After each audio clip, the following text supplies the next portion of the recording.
Hello, Dr. ELRouby. How are you? Hi, Habiba. How are you doing? Good, good. How are you? Yeah, I'm very well. Finally, we met. Very glad to finally meet you. Okay, so first of all, thank you so much for taking out the time to meet with me. Really excited to kick off the Chief Future Officer series with you. I'll give you a bit of context again. The reason why we decided to start off this series is to have a platform where we can bring together top finance leaders in the Middle East to discuss and share insights on the future of finance in the region. And that's exactly what we're going to do here today. I just want to have a regular chat with you, get to know you, and get your perspective on different topics in finance. So, shall we begin? Awesome. Okay. So, Dr. ELRouby, could you walk me through your journey in finance and what led to your move to Dubai? Yeah, actually, I'm a global, finance and strategy leader with almost 22 years of experience in global multinational companies. So I started my journey as a management accountant in oil and gas company. Then I moved to a global multinational company, which is Johnson Johnson, as a senior financial analyst. And here I started my career in the healthcare industry or the pharmaceutical industry. Then I got a promotion to be a financial controller for Egypt. And then I moved to Novartis, another big global pharmaceutical company. As a head of FP&A, I had to manage more than 40 countries across Africa and Near East. And then after a very successful journey in Novartis, including a lot of, achievements and transformational projects, I got the chance to be the head of finance and move to the FMCG industry at Energizer. Energizer is a global, American big FMCG company. So also it was a new experience for me, and moving from pharmaceutical to FMCG. Also, FMCG has their own, dynamics and more Yeah. into, commercial. And so I got a very good experience at that time. And after also making a big transformation journey also at Energizer, Egypt and Near East, I got that chance to move to Dubai. So the company gave me a promotion to move to Dubai as a head of finance for Middle East and Africa. And since that time, I'm still here in Dubai for almost 10 years. And I handled multiple international senior roles in Dubai since that time. That's an impressive journey, honestly. Like, I was going through your LinkedIn and I was like, I have to interview him because his experience is so vast. And I'm glad, we're able to do this. I want to know, so over the years, how would you say that your approach to financial strategy has evolved? As you've stepped into leadership roles, what were the key skills that you believe were crucial for you to develop along the way? Yeah, actually, Habiba, the role of finance or the finance function itself has been changed, big time, since if you compare it versus the past, 10 years or 20 years, whatever.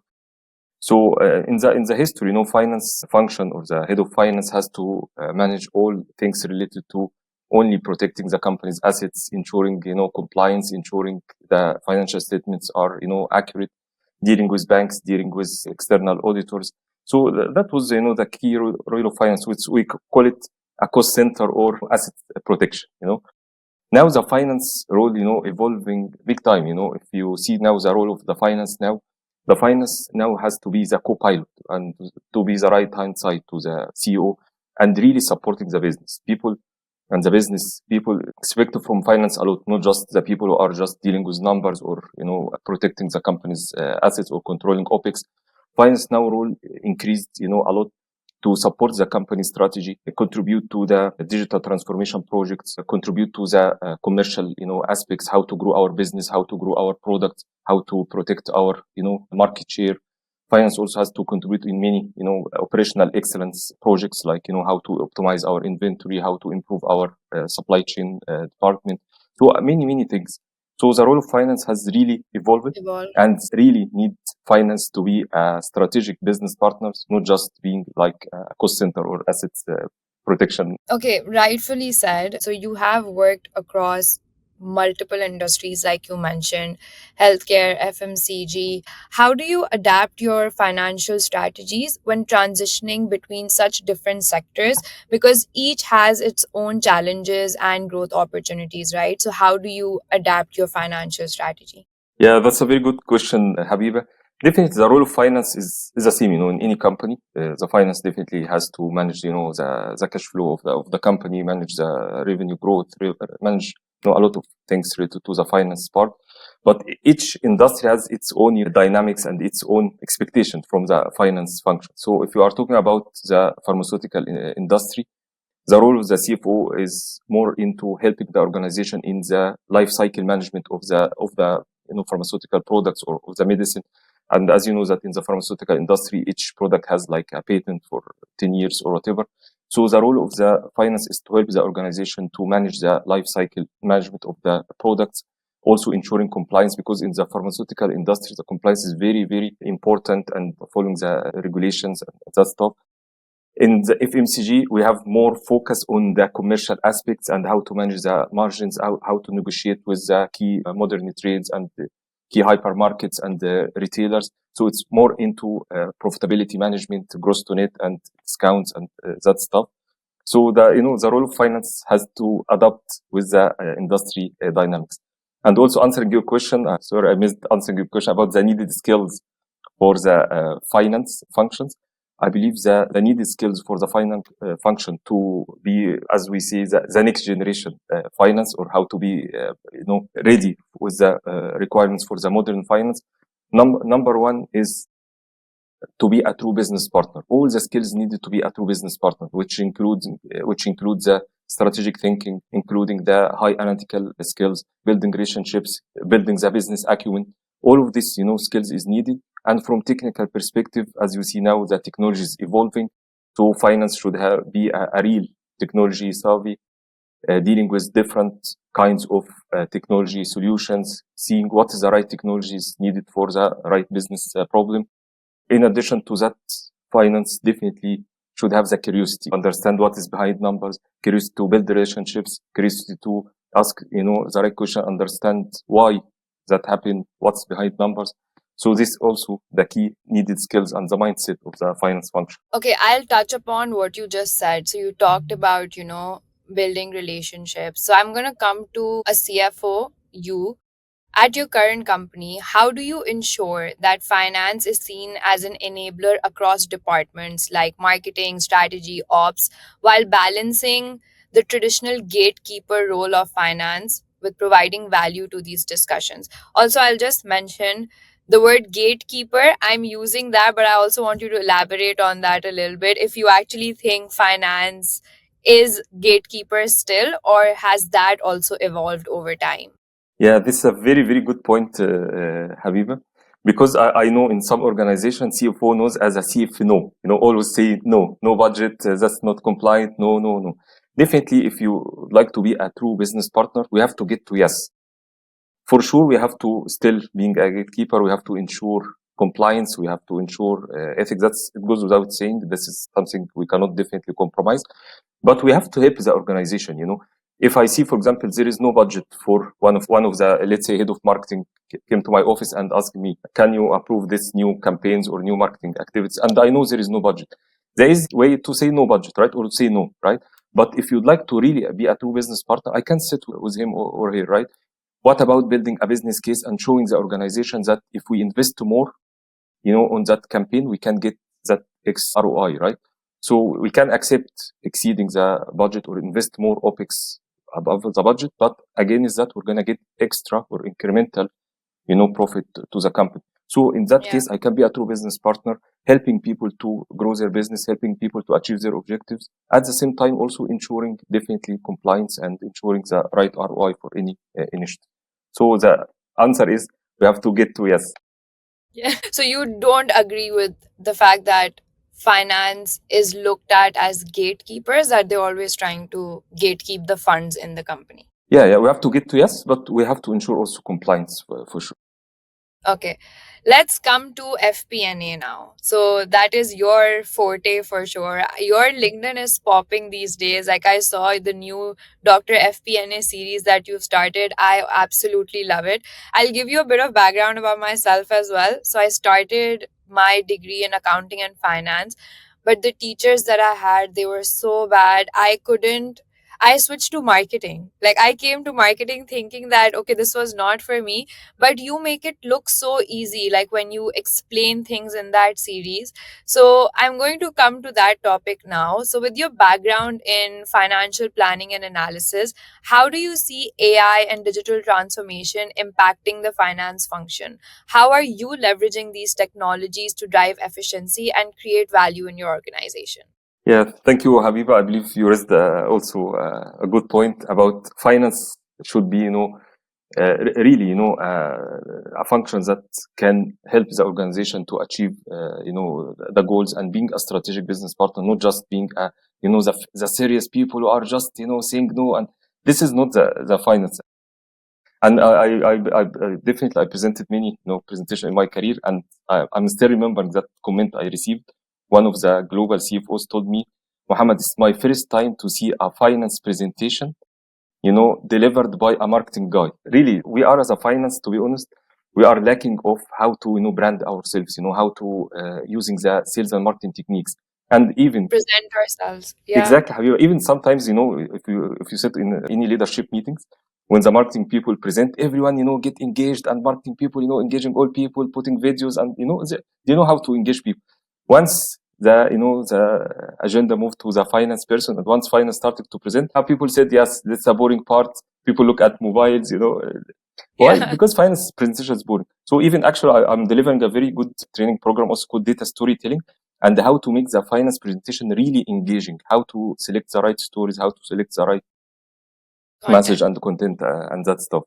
So moving to your point regarding to the technology, we are as a finance, we have to free up our time, because you cannot do everything. As you know, that finance, we are busy with the month end closing, management reporting, budgeting, plan many things. So without technology, we cannot free up our time to give more value to our business and to be a true business partner and asking business the right questions and really doing our job as true business partners, providing a real business insights. And the real business insights comes once we sit with the functions and asking them the right questions and providing business insight. So technology can help us big time, to definitely free up our time. And I'll give you one small example. In my previous company, we implemented the RPA, and I used the robot to automate 70% of the months in the closing and building the reports. The robot had to download the data, comparing actual versus budget, even sending emails, to people asking them about the comment. And I free up myself and our team's time to really focus on the high value adding activities. If you are talking about what are the key important technologies for the FP&As and all for finance, definitely number one is AI now. AI is big, help to the finance functions in from predictions, scenario planning, analysis, even to help us also in some routine tasks like, building a quick presentations, all of that stuff. And even there is also AI, embedded or built in some key APM Tools. system or softwares, like helping us to run scenario analysis and predictions and that stuff. Also, RPA is also a big help, or the automation in general, not only RPA, automation in general. And number three is EPM. EPM systems or cloud-based EPM or CPM system is very important for finance to have a full integrated planning, connecting commercial planning or with the financial planning, with the strategic planning, with the operational planning. So I believe also having a cloud-based EPM is very important also for finance. Okay. It's very refreshing when CFOs I speak to, they're like pro technology and pro AI, because I feel like with times like today's when everything is evolving so quickly, it's very important to actually like make AI your friend rather than a foe, because it's only here to help us out if we let it help us out. So I'm really glad that you're actually embracing AI like it's meant to be embraced. And so, Habib, also there is also a new technologies like having AI as an agent, and I see now some new AI solutions. As a CFO, sometimes you don't need a team. You can build AI agent for tax, for taxation, AI agent for treasury. So you can have a full virtual team using just using the AI agents, and you can free up our time only on the strategic decisions and supporting the business. That's very cool. I didn't know about that, honestly, but thank you for letting me know. And I'm sure our audience would also be, very keen to research more on this and understand what these AI agents can help them do. This brings me to my next question. So, in your experience, which type of company, growing businesses or larger corporations, has the edge when it comes to adopting new technologies like AI? What factors do you think contribute to this advantage? Yeah, actually, if you are talking about from agility perspective and making a quick implementation, for sure we can say the startup companies or the small companies because they are have small organization, less hierarchy, and at the same time also the decision making is very fast. So from that perspective, we can say the startups or small companies. But if you are asking about which company has the capability and the resources and the money to invest in technology, for sure the large organization, larger organizations, they have the ability to invest more in expensive technologies and also to have the right resources to having a successful digital transformation project. So both has their pros and cons. Don't you think it's so contradictory that on one side, startups or scale ups, they're like so quick with their decision making, and on the other hand, the larger corporations, like you said, they have more capital to actually invest. But it's the right mindset that maybe needs to be on both ends to actually see, okay, which, if this technology is going to give us the ROI, why not like go for it? But again, like you said, it really depends. Both have their pros and cons at the end of the day. That's a very good Okay. point, Habiba, you said, which is about the mindset. Yeah. That's a very good point. Even I know one of my friends, he's a CFO in a big company in Saudi, because the CEO is passionate about technology. Their industry is very, very complex. It's about, building a full integration of farms, and dealing with chicken, frozen chicken. So starting from, the egg until chicken, they automated everything using AI. Giving the medicines and vaccines to the chickens is all using only AI.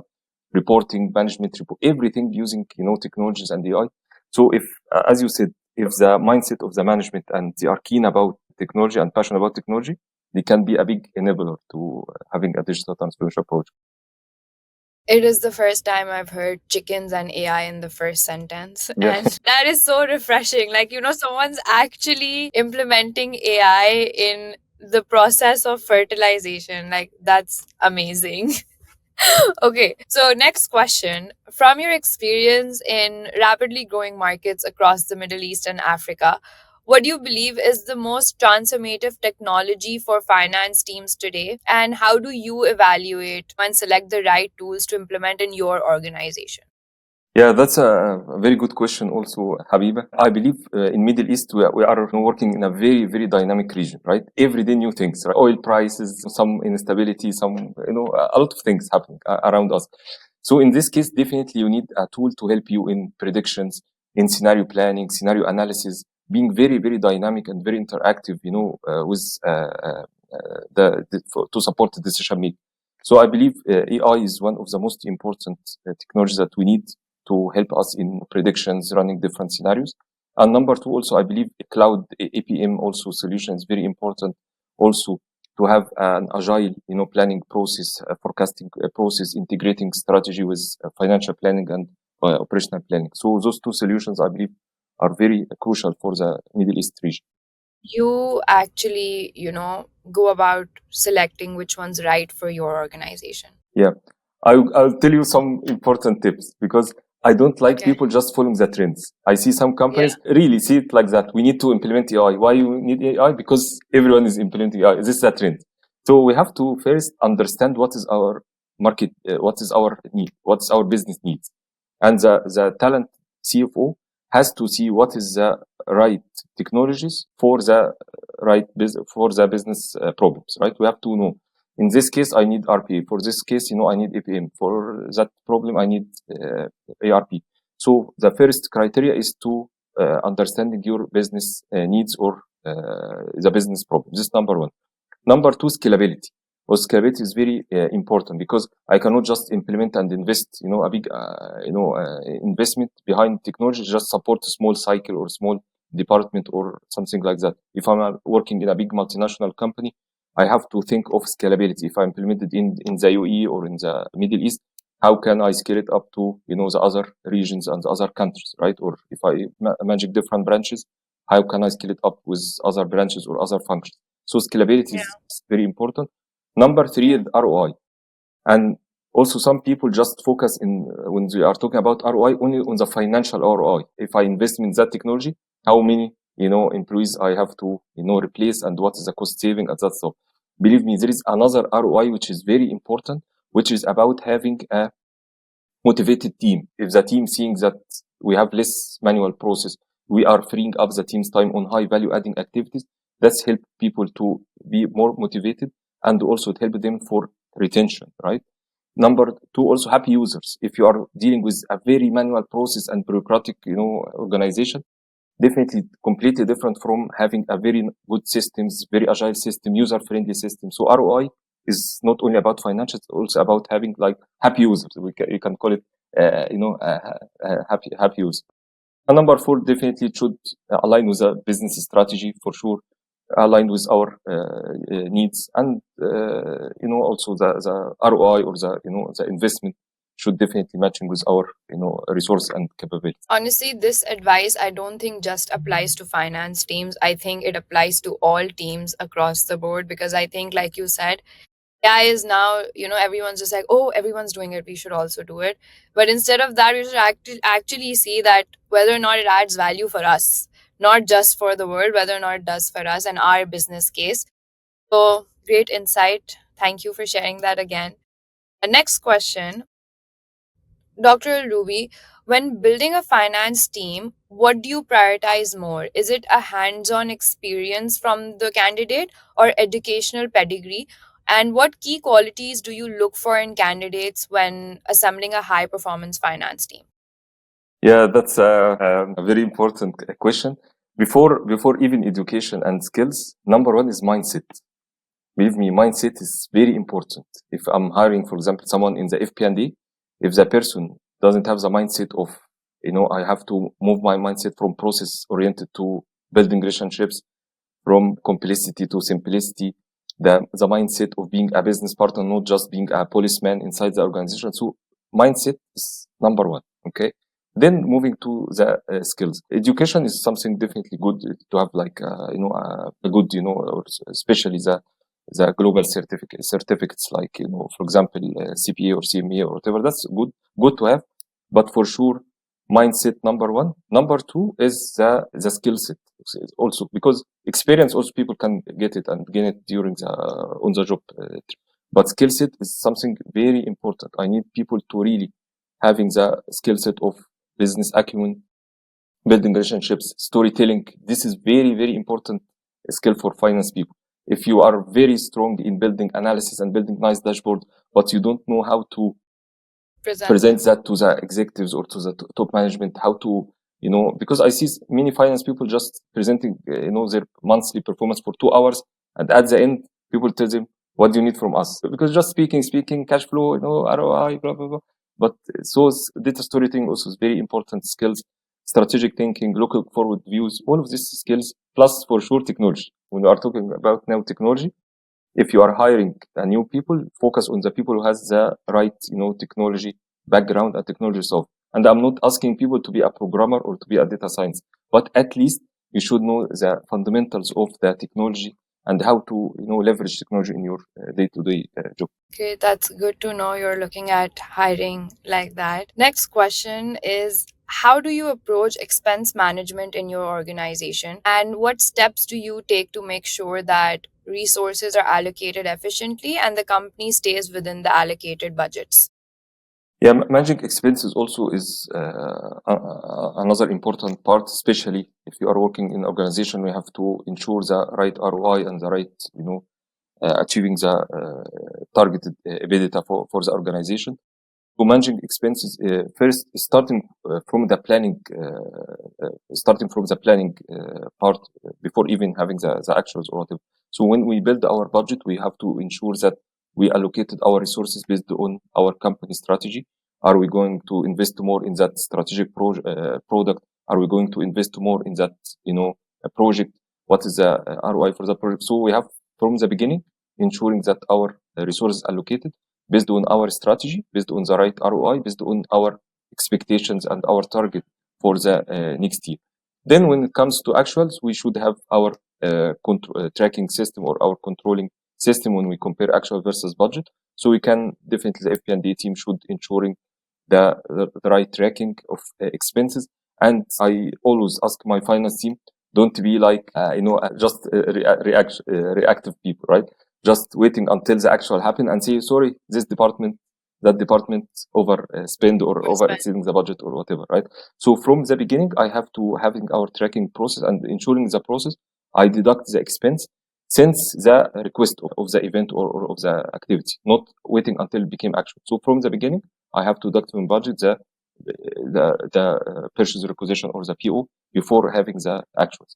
So having that tracker is very important, but starting from the planning process at the beginning. Okay, so do you guys have real time visibility into expenses, and how much does that help you out on a day to day? Actually, we have in our ERP system, if you have the right, PO process, and when people reason the PO, putting the right cost center and the right department for each expense type. At the same time, if you have your budget at cost center and at that level of details in your ERP system, you can make this comparison. But if you don't have that kind of setup in your process, definitely it will be something very, difficult to track, and it needs a lot of manual work to track your expenses. No, makes sense. Okay, Dr. ELRouby brings us to the last question. As a CFO, what are the most important metrics that you focus on to measure success?